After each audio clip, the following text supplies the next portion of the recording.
So today we're talking about this. So this little guy's designed to keep my life as simple as possible when it comes to recording social media content for my clients. If you're anything like me, then the majority, if not all of my clients, do not want anything but social media content, and a lot of it. I think it's finally time to accept that vertical video is here to stay.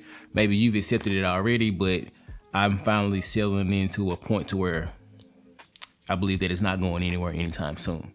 So in order to make my life as simple as possible and get these content back out as quick as possible, we have to simplify our processes and the equipment that we're using.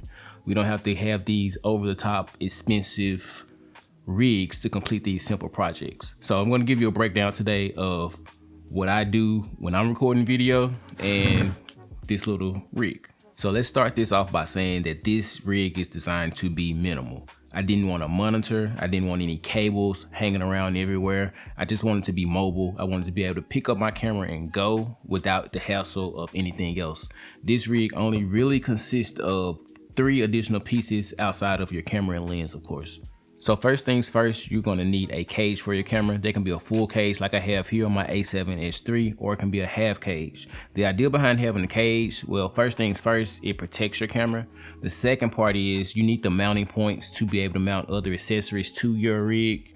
Right here, I have NATO rails on this side as well as the bottom, which leads me to the second part of this rig, which is the handle, the wooden handle here. This is a handle from Tilta. So I have the NATO rail here mounted to the bottom, so I can attach this quick release handle to the bottom so I can hold my camera better this way. I prefer to hold it this way.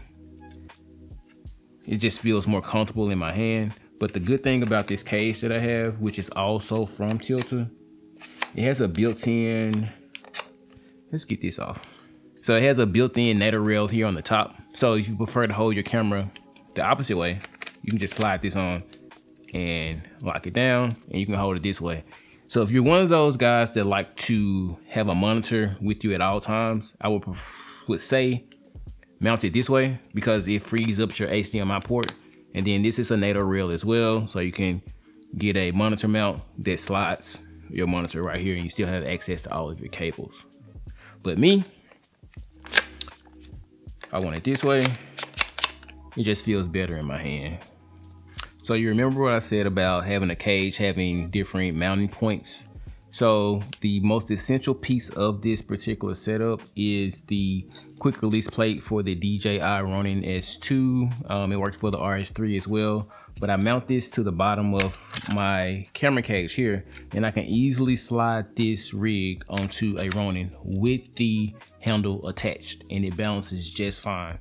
That is essential to this whole setup because I don't want to rebalance my gimbal. I don't want to have to take off this handle. If I need to do handheld work, I can just have it in my hand. If I need to switch very, very quickly to using a gimbal, I just slide it on and everything is good to go, no worries.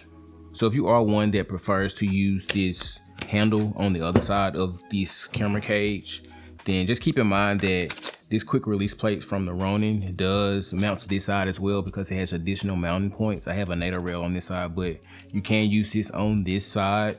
And actually, it'll probably be easier to balance on a Ronin because of this battery. The weight of the battery is going to be towards the bottom versus the top. So it's easier to balance on a Ronin using it this way. It just doesn't feel right to me. So I would recommend you trying it both ways and see what works for you.